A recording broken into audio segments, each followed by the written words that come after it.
Hello everyone, আসসালামু আলাইকুম। এখন যাচ্ছি হচ্ছে নানির বাড়িতে। তো গাড়ির ভাড়ার চাহিদা এখনো কমে নাই, মিজাজটা খারাপ হয়ে যাচ্ছে। তো তারপরেও যেতে হবে। বাড়িতে আসলাম, মনে করেন তো এখন খাবো। খাওয়ার পরে আবার আপনাদের সাথে কথা হচ্ছে। আল্লাহ হাফেজ। নানা নানি যতদিন আছে ততদিনই নানির বাড়ি আসলে মজা।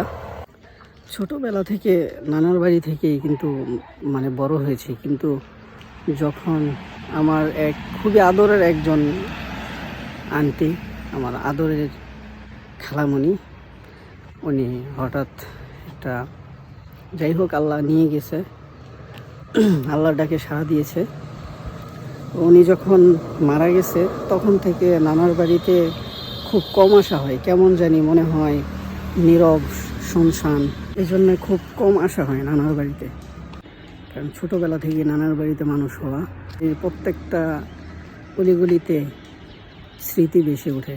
তো যাই হোক, এখন নানার বাড়ি থেকে বাড়িতে চলে যাব। খাবার দাবার খেলাম, এখন বাড়িতে চলে যাব। তো সবাই ভালো থাকবেন। আল্লাহ হাফেজ।